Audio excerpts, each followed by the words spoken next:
Hey everybody, this is Sean Oddie with Name.com, and I'm here with Ryan Bell and Brian Fanzo of Summit.live. Welcome, guys. All right, thanks for having us. We're here at VidCon, which is the conference in Anaheim. How have you guys found the conference to be so far? Almost like brilliantly exhausting. It's been great. Oh my god. I mean, the screaming girls in the background summarize a lot of the chaos, but I mean, the theme of video is fun to watch grow. So it's my first time at this event, and I love the theme of where it's going, and we got to be on stage a little bit too, which is always a fun perspective as well. Yeah, it is interesting in that a lot of conferences focus on the topic, whereas this one, because it's video based and it has video celebrities, there's also a lot of community people here, skewing very, very young, like middle school and high school kids. And so it's an interesting combination of business and screaming girls. Yeah, I think, when they have the industry track on the third floor, and when I heard that, I'm like, oh, that's gonna be weird. No one's gonna come to the third floor. I'm amazed at the conversations, the business that's happening up there. And then you still have the screaming down here, and then you have kind of like that intermediate where you have the YouTube keynote, but then you have some of those celebrity keynotes. So it is a good mix. It's funny. The food truck area has a lot of the parents that are waiting out in the food truck while their kids are up here, which is a whole different environment than we're used to. We actually had a parent come by, and there is a parent area here. They have just for parents, and he said it was lame.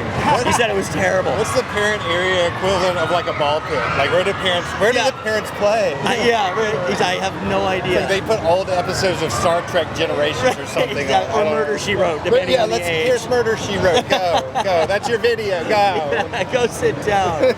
Yeah. So, and you're right. They have segmented it very well. Business is going on, but fun's going on as well. It's an interesting mix. So, what do you guys hear? I know you have Summit.live. Are you here, kind of generating some buzz about that? Yeah. I mean, our speech was called live streaming and 5 ways marketers can use to leverage it. Okay.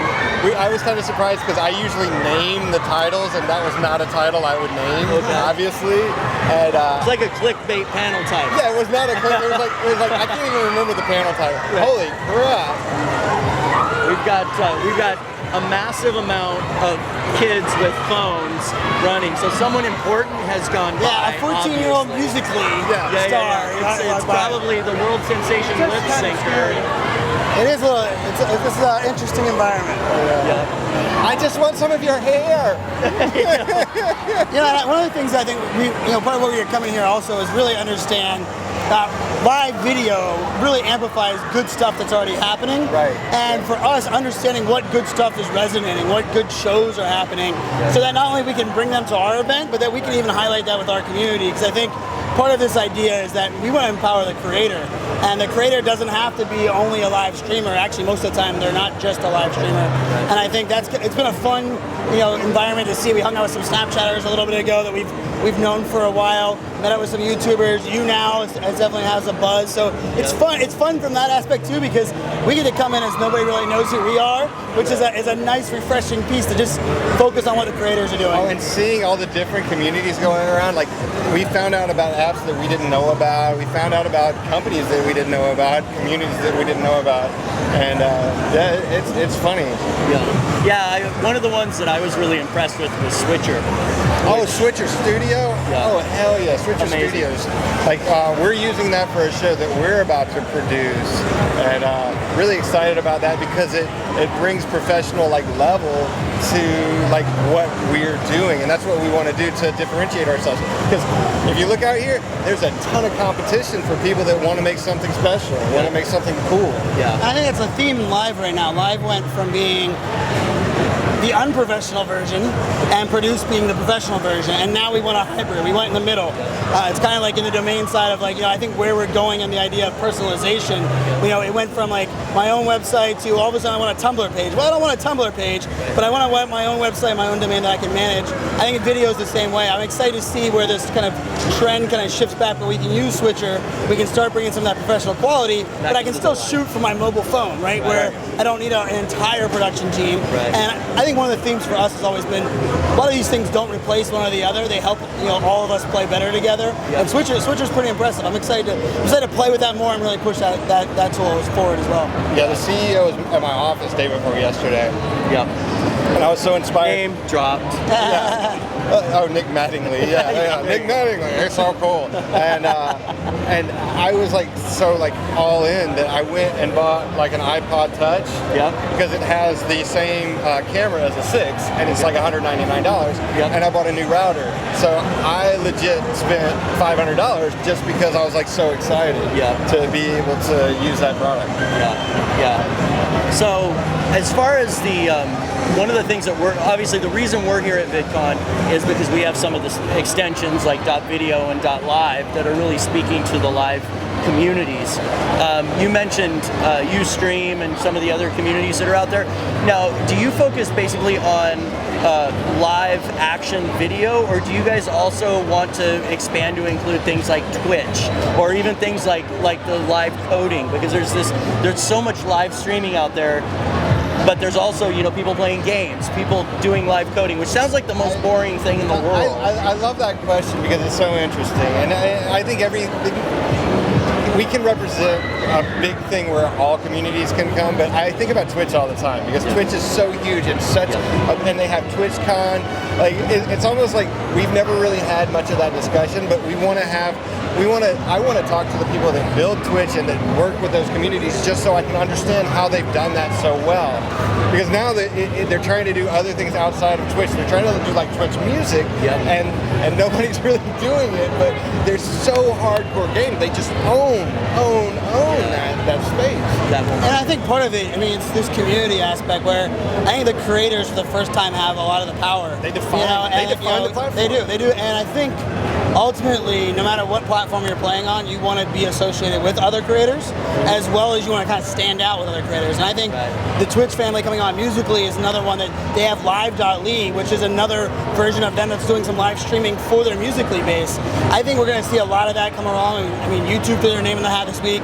Tumblr threw their name in the hat last week. I'm excited because I think the idea of live really just means humans, right? The aspect that we love. I think we got so far away from the human aspect of technology for the last, let's say, 7 years that we kind of, I think, are coming back around, and that we're now realizing we don't trust a brand because they only just have a social media presence and a website. We want to see them on video. We want to interact with them. We want to know the humans behind the platform. So it's the same thing with Twitch. I think Twitch has grown an amazing community, amazing niche, but they also have those same guys that are playing games on there are on Musically, and they're going and periscoping whenever they're doing things with their friends. And I think these are the places for us that let's come together, figure out how we can help each other as well as learn. I think one of the things that you can't help but want to learn from a Twitch community. Even you now has a very loyal audience that spends 2.5 hours on average watching some and interacting. I think it's a fun place to be. I think we're living in this. I say it's the digital live environment moving forward. I'm excited to see where digital live goes from here. Yeah, and we're in this amazing point where there's all these tipping points that are happening. We all study tipping points, but Barack Obama and Mark Zuckerberg were just on. How many people were in that stream? Yeah, 745,000 people were watching on Facebook. Right. Zuckerberg and Obama talking. That's a tipping point for an understanding of this is a new way to consume digital, a new way to consume media, and to communicate with people that we could never communicate with before. Well, do you think because I think I remember in the old days trying to stream, and old days I mean 7 to 10 years ago, trying to stream video, and you were talking, it's interesting, you're talking about kind of bringing the humanity back, and it's almost like the hardware and the technology out there couldn't express the humanity, but now we've gotten to the point where we have live streaming, and I know you're very big into VR, which is, the technology's catching up with the ability to convey not just words and thoughts, but experiences and people, right? And that's just, so that's great. I think I think technology is finally getting out of the way of today's reality, allowing technology to explore virtual reality.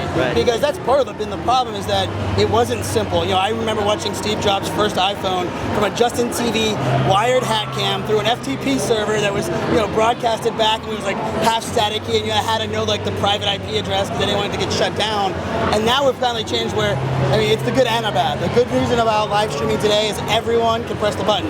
The bad news is everybody can press the button. So I think finally finally now lot of we're gonna get, you know, technology will start removing itself from there. We all have those devices. I mean, Congress they shut down C-SPAN, and every congressman pulls out their iPhone, right? And that's a new age. And I think that's also going to allow us to hopefully spend more time like in the virtual reality space. I mean, playing with the Galaxy 360 gear today, I mean, I blew my mind. I love VR. I love the 360 idea. I love what video can do. And my 24 hours with the device, I was like, I have so many ideas of now that we get the humanity back, right. Like what can we do to even provide a new atmosphere? I mean, we talked about putting the camera for my daughters, 3 daughters, on Christmas morning, and me being able to go back 10 years from now and watch the entire environment. Like I can look and see every aspect. When my daughter runs in or she throws something, and the normal picture would have been just what happened over my head, I can be like, oh, what was she doing behind? And that aspect, I'm excited, you know, where it's going, and it is finally nice that technology is kind of getting out of the way. Because you're right,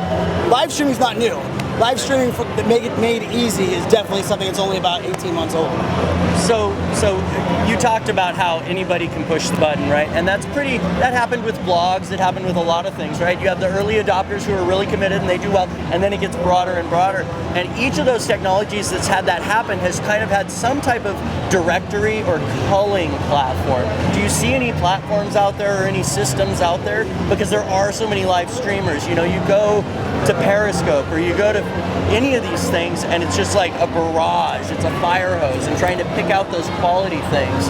Have you seen anything where they're curating the top, or what do you think? Well, I mean, or are we going to make that $1 million idea right now? There's the trending list on Periscope. You know, it used to be kind of the most loved list when it first came out. Facebook will be coming out with some kind of town hall thing, basically. But it's so very hard to find those things. So that's one of those things that I always say is up to the creators, and that's one of the reasons that I use a .live to have some traffic, because you have all these unshakable things like Twitter or Facebook. Well, Twitter not so much. Twitter's kind of shaking right now, you know. But that's a very shaky thing. But you have these landing pages where you can say, this is where I am, this is where I live. And right now, because all these things are volatile, you know, Blab is kind of going away, and we already saw Meerkat, who was belle of the ball last year, going away. And that was your girl right there. That was I still have more followers on that platform still that it's dead than I do on all my other channels combined. And I think that's a good point. So you have to have your safety net, like where is going to be the place where it's going to define me, and that's what I use like my .live for, because I own Ryan.live, I own Summit.live, I'm just thinking of what I can do with that video right now, because that video is pretty dope. I really like that studio, but I can create my own conversation there, and I can create my identity so that when my channel dies, I can guide traffic, because we're talking about this all the time. Like where's your community? You are a powerful person, you're a powerful influencer or whatever, if you can make that community go somewhere else.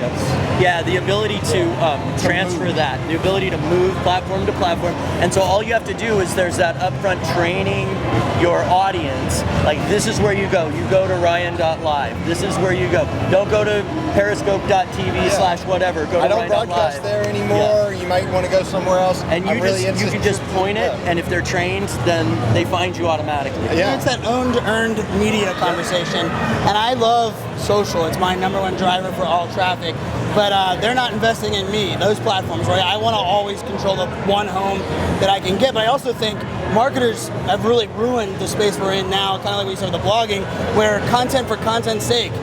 Just because we can hit the button, just because a brand heard that we should blog, we now blog 7 days a week. Well, do you have anything to say? Are you adding value? And live video is probably at the worst spot for this at the moment, because now with each new platform, not only is everybody jumping around, but each new person might think, okay, now I'm going to be good on live. And I think we're probably a year away from like the idea of kind of having the search engine, the catalog of content. I think Tumblr actually is probably going to make the better play of this whole piece, because they don't want to be the live streaming platform. They want to be the social search engine where your live streaming lives. And I think what they're doing is a move in that right direction, but there's so much. Discovery is horrible. Every single app across the board. Everyone is here, everyone that's not here, they all are really bad at surfacing great content because I don't believe we've figured out what great is. Well, there's also something to be said. Like in the early days of the internet, you had keyword stuffing. You would just stuff a site with keywords. You'd get high search rankings. You'd get lots of traffic, and then Google figured that out, cleaned it up, and while live streaming is there's no real way yet to automate the evaluation of the content of video. If I hear, oh, Ryan said something about name.com on one of his videos, there's no auto transcript. There's no way to search for that particular video, right? And so eventually we'll get to it, and it'll be both terrifying and wonderful. Like, show me all of Ryan's videos where he talks about bicycles, and it'll just be able to do that, right? So getting metadata out of live video right now, or even archived video, is impossible. Contextual content-based metadata is very difficult, and that's, I think, what you're saying is making the directory thing. I love that term, contextual content-based metadata. Jeez. I love it. I think that's probably my most exciting element. I think CCBM. you got to immediately put it into an Everything needs an acronym. So it's CCBM, so now we're in the Cool Kids Club, and anytime, and they'll be like, what are you talking about? Oh, it's contextual You content-based. just see the right side, the name.com, and no, you just see that, then you don't know. CCBM. And even if you think of the idea where we're soon going to worry about nonverbal cues on video, and where you could say, I want to know about bicycles, but I also want to know only when he was excited about bicycles. And now that content's going to be served up because you couldn't say when they were excited about bicycles in a blog post. You could pull all of that from text. But the idea now we're going to ask questions we never were able to ask before this emergence of video. Scary and bad, but I work on the employee advocacy side a lot for brands, and they're already looking at that. When you get on webinar software and you have all your employees jumping in and out, they want to be able to say, what's the true pulse of my culture? Where was everybody excited? Were they going towards the camera, backwards to the camera, their feet? And I think that's somewhere we're going to give it to me a lot of fun, where technology kind of comes back in and segments it. But I also think part of the Wild Wild West, and the reason I love this kind of environment here at VidCon, is because we can all be creators, we can all relate to creators. I mean, the reason I smile when a 13-year-old is chasing another 13-year-old celebrity is that 13-year-old has that idea that I can be like them. When I was little, I was chasing Barry Bonds, who was on the field, who I got one picture with my entire life. That was my hero, who was 20 years older. I never was good enough in baseball to play. And I think we're living in this world now where people are kind of having that idea that we can all change the world, we can all change our world. And I mean, who knows where that goes with like video content defining value. But I think it's going to be fun. I think it's I think we're so early, not in live video, but in video in general. And the fact that 80% of the internet will be video by 2019, I mean, that's going to be their dot video side of the house right there, because I think part of that element of video is if it's going to be on every channel, including your own,